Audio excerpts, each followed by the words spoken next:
আজকের ঘটনাটি বলবো বগুড়া শহরে একটি পার্শ্ববর্তী গ্রামের একটি ফ্যামিলির সঙ্গে ঘটনা ঘটা। এই ঘটনাটি জড়িত হচ্ছে একটা মেয়েকে নিয়ে। তাদের ফ্যামিলির বাবা, 3টা বোন আর তাদের মা, মোটে 5 জন। তারই মধ্যে বাবা থাকে বাহিরে, সৌদি আরব বিদেশ প্রবাসে কর্মক্ষেত্রে কাজ করার জন্য ওখানে যায়। আর বাসায় থাকে হচ্ছে তার মা থাকে, বড় বোন আর ওর ছোট 2 বোন। 4 জন একসঙ্গে থাকে।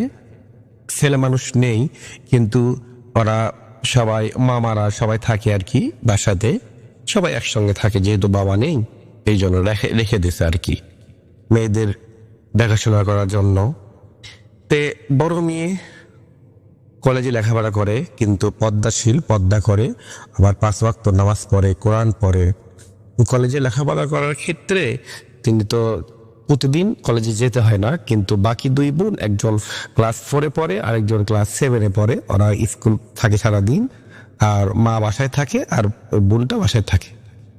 তো এরকম চলতে চলতে এক সময়, এমন একটা সময় চলে আসে, তখন ওই বড় বোনের পরিবর্তন চলে আসে। মানে ভিতরে পরিবর্তন, এরকম পরিবর্তন আসে। উনি খুব ঠান্ডা ছিল, কিন্তু ওই বড় বোনটা এমন ভাবে রেগে যায় মাঝে মাঝে, সবাই অবাক হয়ে যায়। এরকম রাগান্তরিত মানে ও মুখ কখনো দেখেনি তো। সবাই টেনশনে পড়ে যায়, কে এরকম করতেছে, কেন রেগে যায়। ছোট বোনকে ধরে মারধর করে। মানে বড় বোন আর তার ছোট বোন 2 জন একসঙ্গে থাকে, আর সবচেয়ে যে ছোট, উনি আর মা এক রুমে থাকে। তে ওই বড় বোন তার ছোট বোনকে ধরে মারধর করে রাতে। তো ওই ছোট বোন কান্দাকান্দি করে মার কাছে চলে আসে। তখন মা যখন বুঝায়, অনেক গালি দেয়, তখন বড় বোনটা চুপচাপ থাকে। এরকম করতে করতে কয়েকদিন চলে যায়। এরই মাঝে বাড়ির উঠানে বড় বোনটা একদিন, মানে জ্ঞান থাকে না, অজ্ঞান হয়ে পড়ে থাকে। ওরা সকালবেলা ওঠার পর দেখে বড় বোন অজ্ঞান হয়ে পড়ে আছে। তখন ওই বোনকে ঘরের মধ্যে নিয়ে আসে, ডাক্তার ডাক দেয়, চিকিৎসা করার পরে। কিন্তু বড় বোনের বক্তব্য হচ্ছে, আমি কেমন করে ওখানে গেছি আমি তা জানি না। আবার এমনও সময় আছে, ওই যখন ঘুমের মাঝের মধ্যরাতে ওই বড় বোন উঠে একা দরজা খুলে চলে যায়, বাহিরে যেতে চায়। তখন বাহিরে তালা দেওয়া থাকার কারণে যেতে পারে না। একদিন এরকম করে ওই মাঝির ওই বোনটা দেখতে পায়, তার বোন উঠে দরজা খুলে হেঁটে চলে যাচ্ছে। তখন ওই তার ছোট বোনটা তার মাকে ডাক দেয়। ডাক দেওয়ার পর তার মা তার ভাইকে ডাক দেয়। মাওয়া সবাই মিলে ওই বোনকে কয়, তুই কই যাবি, কেউ কথা বলে না। তখন দরজার সামনে যখন যায়, দরজা খুলতে পারে না। প্রতিদিন এরকম ঘটনা ঘটে। তখন মামারা কয়, এই তুই বাসায় চলে আয়। তখন ওই বড় বোনটা এমন হারে এইরকম করে চোখ তাকায়, চোখ রক্তের মতো লাল হয়ে আছে, মুখ চোখ কেমন জানি, দাঁতে ফ্যাকাসা পড়ে গেছে, চুল আউলা চাউলা হয়ে আছে। হাত দিয়ে মনে হয় এমন ভাবে যখন ধরে, তখন মনে হয় হাত মানে ভেঙে যাবে, এরকম এত শক্তি গাওত, কেউ ধরতে পারে না। এক সময় তার মামা ফেলে মানো, যেহেতু মামা যখন আটকাইতে পারতেছিল, তখন ওর মামার মনে আসে, তখন মাথার চুলটা ফাইন করে ধরে, চোরে শক্ত করে। চুল ধরার কারণে আর ওই মেয়েটা লড়তে পারে না, কিছু করতে পারে না। তো রাস্তায় ধরে ঘরের মধ্যে নিয়ে এসে বেঁধে রাখে, বুদ্ধি পায় না। রাত পরের দিন সকালে একটা হুজুরের কাছে নিয়ে যাওয়ার পর হুজুর বলে, ওকে জিনে আর দৃষ্টি করছে, এই জন্য এরকম জিন ধরছে আর কি। তখন মা বলে, আচ্ছা এখান থেকে মুক্তি পার বুদ্ধি কি? আমার ভাগ্নি নামাজ কালাম পড়ে, মেলা দিন ধরে নামাজ পড়তে চায় না, কোরআন পড়তে চায় না, সবার সাথে খারাপ ব্যবহার করে, ছোট বোনকে মারধর করে, রাতে বাড়ির থেকে বের হয়ে যেতে চায়, চিৎকার করে, কিছু বুঝতে পারতেছি না। তখন হুজুর বলে, এগুলো সব প্রভাব হচ্ছে ওই জিনের কারণে।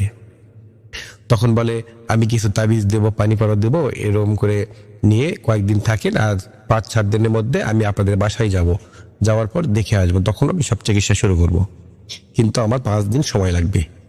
তখন বলে, 5 দিন সময় লাগবে, কোনো সমস্যা নেই, আমি তাবিজ দিচ্ছি, পানি পড়া দিচ্ছি, ওকে আর কেউ ডিস্টার্ব করতে পারবে না। তখন 5 দিনের জন্য তাবিজ দেয়, পানি পড়া দেয়, বাসায় নিয়ে আসে। আর হুজুর 5 দিন পর আসার কথা, কিন্তু ওই 5 দিনে ওই মেয়েটা চুপচাপ ঘরের মধ্যে থাকে, ঠিক মতো খাওয়া দাওয়া করে না, কারোর সাথে কথা বলেনি। তাবিজ অবস্থা চুপচাপ থাকে, আর খালি সাপের মতো খালি ফলে, আর খালি পিড়বিড় করে বলে, কিছু করতে পারবি না, তোরা ভাই কিছু করতে পারবি না। কিছু করতে পারবি না, এরম খালি করে। তখন মা এত ভয়ে কান্নাকাটি শুরু করে দেয়, কি হবে, ভালো মেয়ের জীবনটা এরকম হয়ে গেল কেন। তখন 5 দিন পর হুজুর চলে আসে। আসার পর বাড়ির মধ্যে ঢোকার সাথেই তখন হুজুর বলে, এখানে ভয়ঙ্কর জিন আছে। ওই জিনটা একবারে এমনভাবে বসে গেছে, মানে বশ করে নিছে, যে আপনার মেয়েকে নিয়ে যাওয়ার জন্য এরকম করতেছে। তাই বলার পরে হুজুর ঘরের মধ্যে যায়, যে মেয়েটা থাকে ওই ঘরের মধ্যে যায়। যাওয়ার পর বসে বলে, আমাকে 10টা মিনিট সময় দেন, আমি সবকিছু দেখতেছি। তখন হুজুর 10 মিনিট দোয়া দরুদ সবকিছু পড়তে শুরু করে। পড়ার পরে এক পর্যায়ে ছেলের মাকে অথবা মামাকে বলে, দেখেন মেয়ের বালিশের নিচে কিছু আছে। তখন মেয়ের বালিশের নিচে যখন দেখে, তখন বালিশের তুলে, মানে বালিশটা ছিঁড়ে ফেল দেয়, তুলে দেখে ভেতরে তাবিজ, একটা তাবিজ। তখন আবার বসার পর অল্প একটু পর হুজুর দোয়া দরুদ পর শেষ করার পর বলে, দেখেন আপনি দেখেন খাটের 4 কোণা, খাটটা সরিয়ে খাটের 4 কোণাটা গর্ত করার পর দেখবেন কিছু পাওয়া যাবে। তখন খাটটা সবাই সরায়। তখন মহল্লার কিছু মানুষ আসার পর খাট সরে, 4 খাটে একটি ইটা দেওয়া ছিল। ওই ইটাটা সরানোর পর হালকা করে মাটি খোঁড়ার পর দেখে, হ্যাঁ 4 কোণার থেকে 4টা তাবিজ বের হয়েছে। তখন সবাই অবাক, কেরি কোনো খোঁড়া নেই, কিছু নাই, তাবিজ কেমনে গেল। তখন ওই হুজুর বলে, টেনশন করেন না, আপনি দেখেন ওই মেয়েটার যে দরজা, ঘরের রুমের দরজার সামনে ফাইন করে গর্ত করেন, দেখেন কিছু পাবেন। তখন গর্ত করার পর দেখে, হ্যাঁ ওখানে একটা ছোট পুতুলের মতো কি জানি দেওয়া আছে, পুতুলের শরীরে রক্ত। তখন ওটা তোলার পর এরম করে বাড়ির বিভিন্ন জায়গা থেকে তাবিজ বের হওয়ার পরে সবকিছু এক জায়গায় নিয়ে হুজুর বলে, এটা আগুন দিয়ে পুড়তে হবে, কিন্তু এখন না, আর এটা আপনারা কেউ হাত দিয়ে ধরবেন না। তখন বস থেকে তখন দোয়া দরুদ পড়তে শুরু করে। তখন ওই মেয়েটা মাথার চুল এলোমেলো করে চিৎকার করতে শুরু করে। সবাই মিলে ধরে থাকে, মনে হয় ওই মেয়ের সাথে কেউ আর পারতেছে না, এত শক্তি চলে আসে। যখন হুজুর দোয়া দরুদ পড়ে ফু দেয়, তখন আরো জোরে চিৎকার করে। যখন পানি ছিটে দেয়, তখন মনে হয় ওর জীবন বের হয়ে যাচ্ছে, এরকম চিৎকার করে। আর হুজুরকে বলে, আমি তোকে ছাড়বো না, তোর বউ আছে, বাচ্চা আছে, সবাইকে শেষ করে দেবো, তারপর তোকে মেরে ফেল দেবো। হুজুর বলে, আমি এই পথে, এই কাজে, এই চিকিৎসা যখন করি, তাহলে আমার নিজের সেফটি আমি নিজেই করে রাখছি। তুই কি করতে পারিস তুই কর, সেটা আমার দেখার বিষয় নেই। আমার নিজের বাচ্চা আমি নিজে বেছে নেবো। আল্লাহ যদি সবাই থাকে, আল্লাহ যদি না মারে, তুই আমার জীবনে কিন্তু কোনো ক্ষতি করতে পারবি না। তখন ওই জিনকে যখন বলে, তুই কেন আছিস বল, তখন ওই জিন বলতে রাজি হয় না। তখন এরকম করতে করতে জিন বলে, তুই এর কি ক্ষতি করছিস? বলে, ক্ষতি তো করার কি দেখছিস? বলে, তো ভিতরে আস্তে আস্তে সব আমি শেষ করে দিচ্ছি, একে আমি শেষ করে নিয়ে যাব, ওকে একদম মেরে ফেলে দেবো, ও বাঁচতে দেবো না। তুই কিছু করতে পারবি না, তুই এখান থেকে ওই মেয়েটাকে বাঁচাইতে পারবি না। তখন পাশে একটা ছেলে ছিল, ওই ছেলে বলে, এতই সস্তা তুই মেরে ফেলে দিবি? তখন বলে, এই তুই লোক চুপ করে থাক। তখন ওই ছেলের বাবার নাম, মায়ের নাম, ছেলে কি করে, ছেলে কোথায় প্রেম করেছে, কি করে, সবকিছু মেয়ে বলে দিল।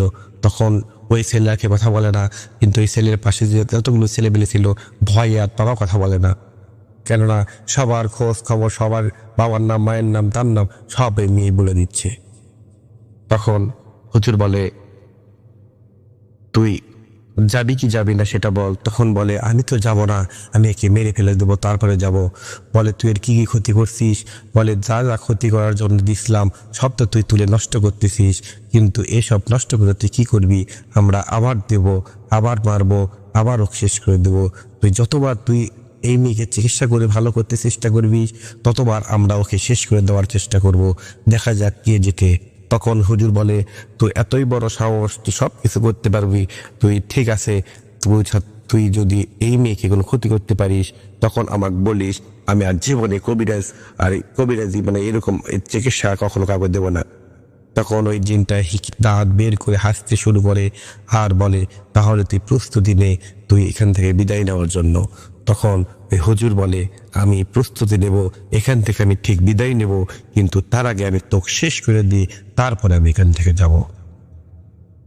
এই কথা বলার পর যখন হুজুর যখন 15-20 মিনিট পর ধরে দোয়া দরুদ করে যখন শরীরে ফু দেয়, তারপর শরীরে যখন পানি নিয়ে ছিটা দেয়, তখন উনি চিৎকার করতে করতে ওকে এক পর্যায়ে সবাই হাত পাও ধরে দড়ি দিয়ে বেঁধে রেখে দিয়েছে, কেন ওকে আটকানো যাচ্ছে না।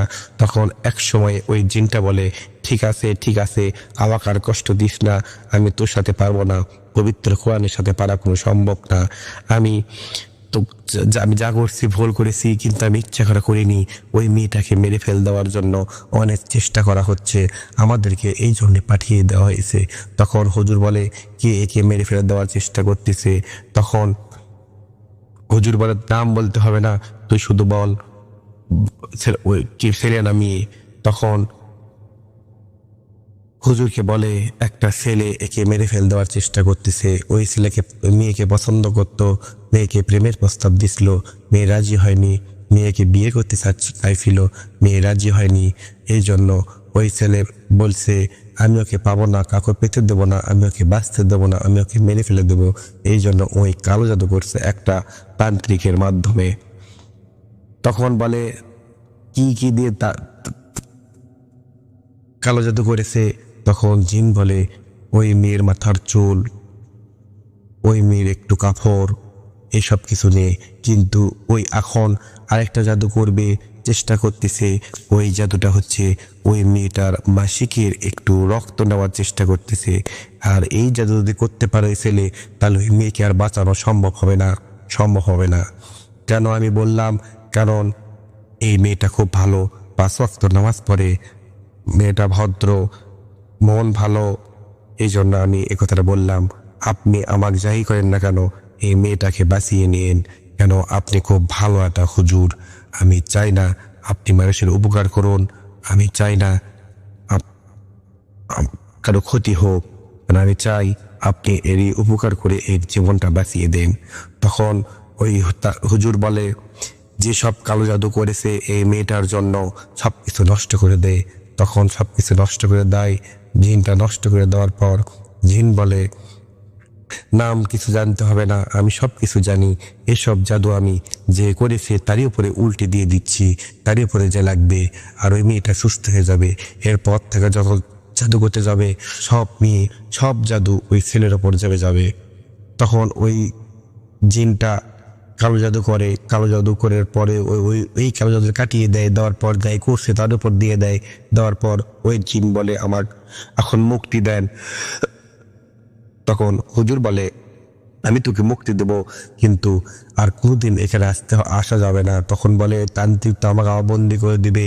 তখন হুজুর দোয়া দরুদ করে এমন একটা জায়গায় দিয়ে পাঠায়, বলে একটা মাদ্রাসায় দিব, এই মাদ্রাসায় খেদমত করবি, দেখাশোনা করবি, ওখান থেকে তোকে আর কেউ নিতে পারবে না। তখন জিনটা খুশি হয়ে সালাম দিয়ে এবং ওই হুজুরটা ওই জিনকে পাঠিয়ে দেয়। আর দীর্ঘ কিছুদিন আমল দেয়, তাবিজ দেয়। দেওয়ার পর ওই মেয়েটা 10-15 দিন পর আস্তে আস্তে সুস্থ হতে শুরু করে।